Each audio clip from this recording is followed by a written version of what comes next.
ఎట్లా చేసినావు శ్రీవల్లి? ఇంత తప్పు ఎట్లా చేసినావు? ఇప్పుడుగా నగలు దొరక్కుంటే మేడం పరువు పోతుంది. సొంతళ్ళ అందరు ముంగట దోష లెక్క నిలబడాల్సి వస్తుంది. అసలు గంత జాగ్రత్తగా ఎవరు వస్తే అమ్మవారి నగలు ముందు వెనక ఆలోచించకుండా ఎట్లిచ్చినావు? నీ తప్పుకి మేడం అందరి ముంగట తలదించుకోవాల్సిన పరిస్థితి వచ్చింది.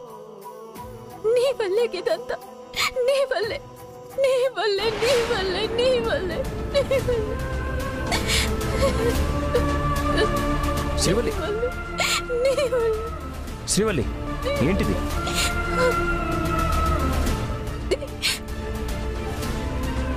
తప్పు చేసిందండి, మస్తు పెద్ద తప్పు చేసిన. సొంత రోజులు మేడంని నమ్మి కొన్ని సంవత్సరాలకెళ్ళి ఈ ఇంట్లో పెట్టే నగలు నా జాగ్రత్త వల్ల పోయినాయి. ఇప్పుడు మేడంకి ఏమని సమాధానం చెప్పేది? నా తప్పుకి మేడం బాధపడుతున్నారు. ఇక్కడ వాళ్ళకంటే ఏదో ఒకటి చెప్పొచ్చు. సొంత రోజులు నమ్మి దాచిపెట్టిన నగలు పోయినాయంటే మేడం వాళ్ళకి ఏమని సమాధానం చెప్తుంది? శ్రీవల్లి, ఏం కాదు. సమస్య వచ్చిందంటే దానికి పరిష్కారం ఉంటుంది. ఇది ఒక రకంగా ఆ దేవుడు పెట్టిన పరీక్ష. ఇంతకాలం మనం దూరంగా ఉన్నాం. ఇలాంటి పరీక్షలు పెట్టి మన మధ్య ప్రేమ పెరిగేలా చేస్తున్నాడు ఆ దేవుడు. కష్టంలో ఉన్నప్పుడే కదా నిజమైన ప్రేమలు బయటకొచ్చేది. అమ్మకి నీకు మధ్య ఉన్న దూరాన్ని కూడా తగ్గించడానికే ఆ దేవుడు ఇలాంటి పరీక్షలు పెడుతున్నాడు.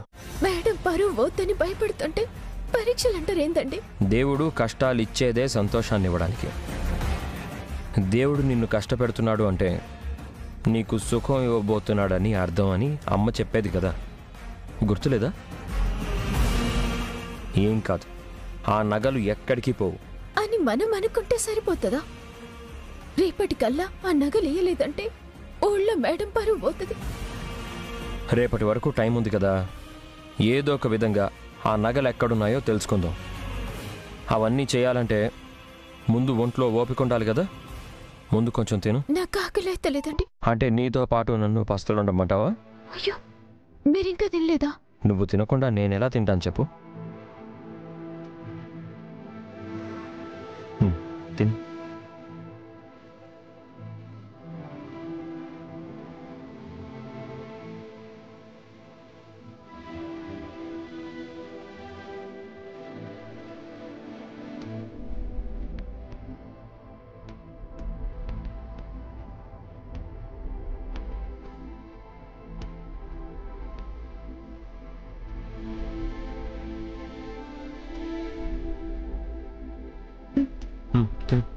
సార్,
చెప్పండి.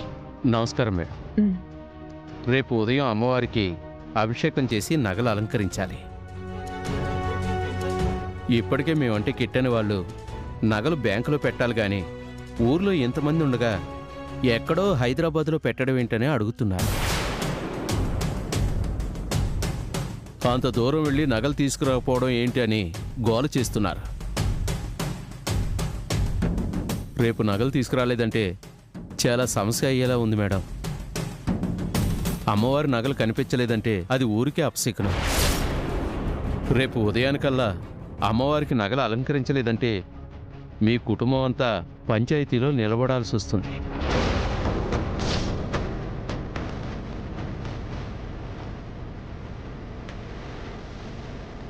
ఈవో గారు, నగలు ఎక్కడికి పో, రేపు ఉదయానికల్లా నగలు తీసుకుని వస్తాం. సరే మేడం.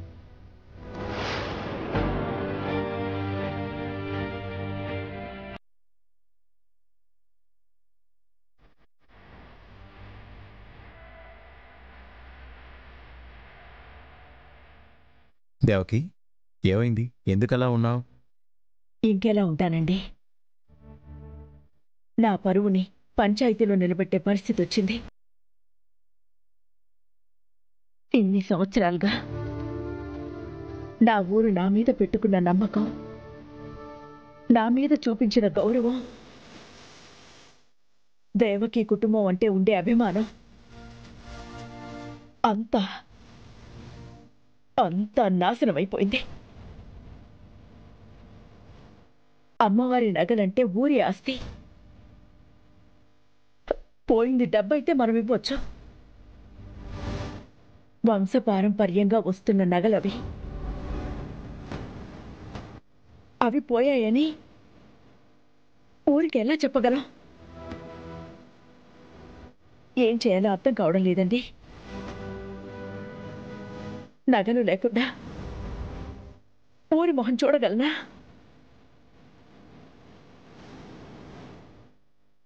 తప్పు చేసిన దానిలా అందరి ముందు నిలబడాలి అంటే అది నా వల్ల కాదండి.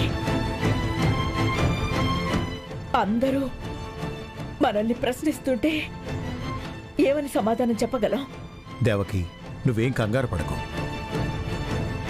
నన్ను నమ్మిన నా ఊరి ముందు నేను దోషిగా నిలబడడం నా వల్ల కాదండి. దేవకి, నీ గురించి అందరికీ తెలుసు. ఎవరో చేసిన తప్పుకి నువ్వెలా దోషి అవుతావు? నమ్మకం నిలబెట్టుకోలేనప్పుడు దోషిగానే నిలబడాలండి. ఈరోజు కొత్తగా నమ్మడం కాదు దేవకి, కొన్ని సంవత్సరాల నమ్మకం అది. ఆ నమ్మకం అంత త్వరగా పోదు. నువ్వు అనవసరంగా ఎక్కువ ఆలోచించకు. ఒకరి కోసం కాకపోయినా నాకు నేను సమాధానం చెప్పుకోలేకపోతున్నాను. వరుసగా తప్పుల మీద తప్పులు జరుగుతూనే ఉన్నాయి. దీనికి ముగింపు చెప్పాలి, లేదంటే నేను మనశ్శాంతిగా ఉండలేను. ఊరి గౌరవం ఊరికే రాదు. అది ఒకసారి పోయింది అంటే మన ఊరే మనది కాకుండా పోతుంది.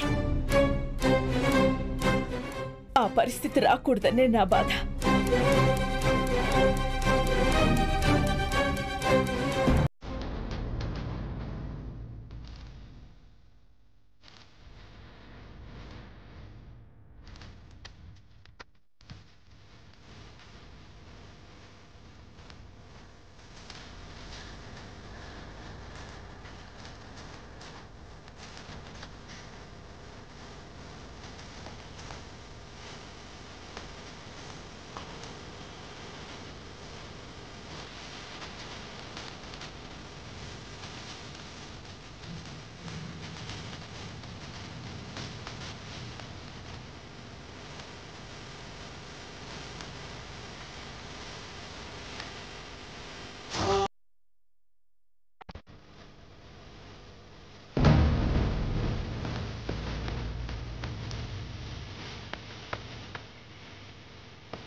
తెలిసిందా?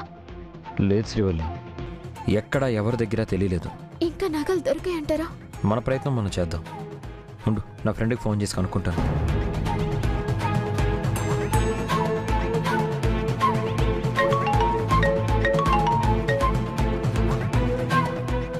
హలో సామ్రాట్, చెప్పు.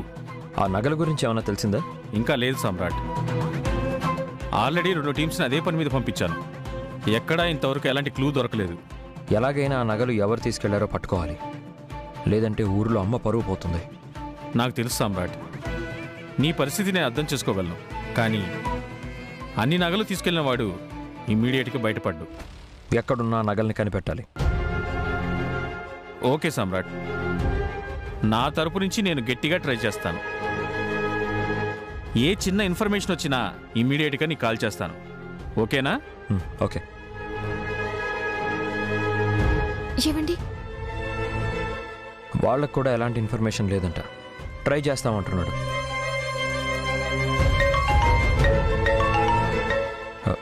నాన్న ఫోన్ చేస్తున్నారు. చెప్పండి నాన్న. ఎరా, ఏమైనా తెలిసిందా? లేదు నాన్న, చాలా షాపుల్లో కనుక్కున్నాం. ఎవరిని అడిగినా ఏం తెలియదు అంటున్నారు.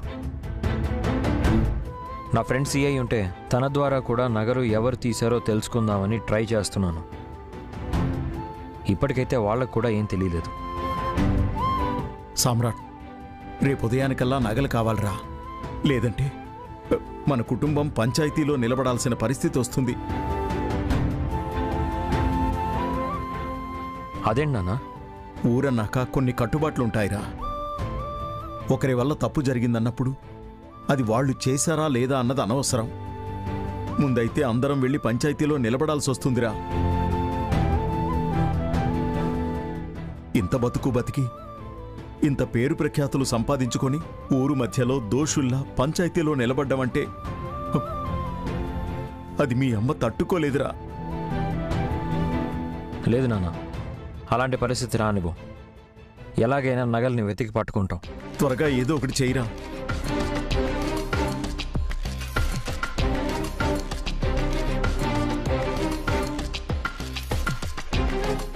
శ్రీవల్లి, ఏంటి నువ్వు? ప్రతి విషయంలో ఎంతో ధైర్యంగా ఉండే నువ్వే ఇలా డల్ అయిపోతే ఎలా? ఏం కాదులే. ఏం కాదని ఎట్లంటారండి? ఎన్ని సంవత్సరాల సంది మేడం సంపాదించుకున్న పరువు ప్రతిష్ట మొత్తం నేను చేసిన తప్పు వల్ల పోయే పరిస్థితి వచ్చింది. అసలు నేను గంత మూర్ఖంగా ఎట్లొచ్చిన్నో, గంత మూర్ఖంగా వచ్చిన వాళ్ళని నేను ఎట్లా నమ్మిన్నో ఇప్పటికీ నాకు సంచేతలేదు. నా తప్పు వల్ల రేపు మన కుటుంబం పంచాయతీ నిలబడే పరిస్థితి వస్తే ఇంకా బతుకెందుకు? నా వల్ల గేస్ వంటి పరిస్థితి వచ్చాడు కంటే నేను సచ్చిన మంచిగా ఉండదు. శ్రీవల్లి, బుద్ధుందా నీకు? ఏం మాట్లాడుతున్నావు? నువ్వేమన్నా కావాలని చేసావా? ఇదంతా ఎవరో ప్లాన్డ్గా చేశారు. నువ్వు బ్లైండ్గా నమ్మేశావు. అది నీ తప్పెలా అవుతుంది? గిట్ల నా తప్పుందా లేదా అన్నది కాదండి ముచ్చట. నా వల్ల మేడం గారి పరువు పోతుంది. రేపు పంచాయతీలో నిలబడుడంటే గది మేడంకి ఎంతగానో అవమానం. అలా ఏం కాదు, ప్రయత్నిద్దాం. ఇంకా ఇంకా ప్రయత్నిద్దాం. ఆ నగలు దొరికేంత వరకు ప్రయత్నిస్తూనే ఉందాం. ఎక్కడో చోట ఏదో ఒక చిన్న ఆధారం దొరక్కపోదు, ఆ నగలు దొరక్కపోవు. నువ్వు ఇలా బాధపడుతూ డల్ అయిపోతే నిన్ను చూసి నేను డల్ అయిపోతా. ఖచ్చితంగా ఆ నగలు దొరుకుతాయి. అమ్మవారి నగలు అమ్మవారికి ఇస్తున్నాం. అయినా దేవుడు నగలు మనం కాపాడడం ఏంటి? దేవుడి నగలు దేవుడే కాపాడుకుంటాడు. నువ్వు దాని గురించి ఏం వరి అవ్వద్దు.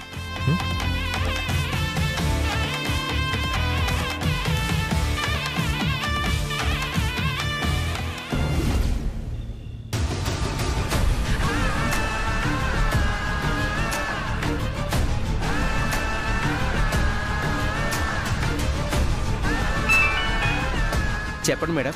నగలెక్కడా? నా దగ్గరే భద్రంగా ఉన్నాయి మేడం. జాగ్రత్త, అవి మామూలు నగలు కాదు. ఆ నగలు కనిపించలేదంటేనే ఈ ఇంట్లో నా శత్రువు శ్రీవల్లి బయటికెళ్ళిపోతుంది. ఇప్పటికే ఆ నగలు ఏమయ్యాయి అని మా అత్తయ్య శ్రీవల్లిని ఆడుకుంటోంది. ఆ నగలు దొరకలేదంటే ఆ శ్రీవల్లిని ఇంట్లో నుంచి పంపించేయడం గ్యారెంటీ. అది జరిగే వరకు మీరు బయటికి రాకండి. అలాగే మేడం. మీరు ఎక్కడున్నారో అక్కడే ఉండండి. మీకు ఏం కావాలన్నా నేను చూసుకుంటాను. సరే మేడం. మీరు చెప్పేంత వరకు మేము ఇక్కడి నుంచి బయటికి రాం మేడం. అసలే అమ్మవారి నగలు ఎలాగూ దొంగతనం చేశాం కదా అని ఆ నగలు తీసి వాడుకునే ప్రయత్నాలేవి చెయ్యొద్దు. లేదు లేదు మేడం, అలాంటి పనేం చెయ్యం. సరే, జాగ్రత్త. Okay madam.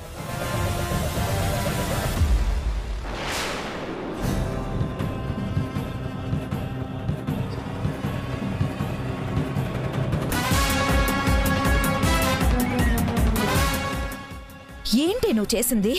అంటే అమ్మా, అది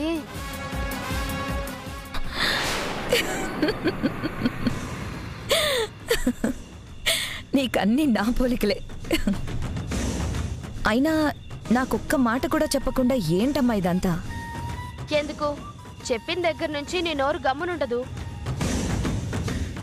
ఎవరో ఒకరి దగ్గర ఏదో ఒకటి మాట్లాడావనుకో, అనవసరంగా మ్యాటర్ బయటకు వస్తుంది. తల్లిని కూడా నమ్మకపోతే ఎలానే? సర్లే, ఏమైతే అది అయ్యింది. నువ్వు మంచి ప్లాన్ వేసావు. కాకపోతే ఒక చిన్న కొసమెరుపు మర్చిపోయావు. ఏంటది? నగలు తీసుకెళ్లారు. అందులో నుంచి ఒక గాజు కాని కమ్మలు కాని తీసుకురమ్మాను. ఎందుకు? వాటిని అలంకరించుకొని తిరుగుతావా? అది కాదే తల్లి, మరీ మీ అమ్మని అంత తక్కువ అంచనా వేస్తే ఎలా?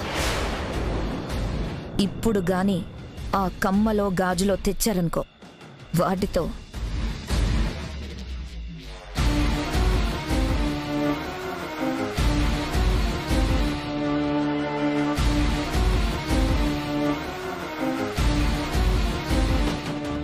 అమ్మా, నీది మామూలు ఐడియా కాదమ్మా.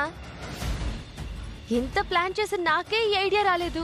ముందు అవి తెప్పించు, మిగిలిన కథ నేను నడిపిస్తాను. ఇంత మంచి ఐడియా చెప్పిన తర్వాత ఇంకా ఎందుకు ఆగుతానమ్మా? వెంటనే తెప్పిస్తాను.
నమస్కారం. నమస్కారం మేడం.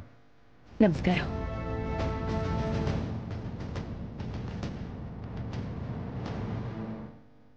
నిలబడే స్థానంలో మేమున్నాం, కూర్చునే స్థానంలో మీరున్నారు. కూర్చోండి.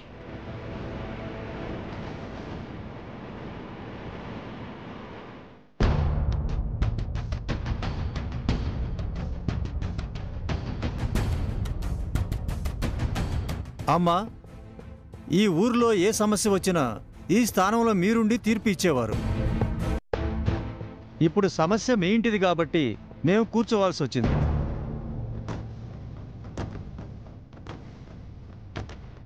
తప్పు ఎవరు చేసినా తప్పే, శిక్ష ఎవరికైనా శిక్షే. ఊరి కట్టుబాటు ప్రకారం మీరు చేయాల్సింది చేయండి.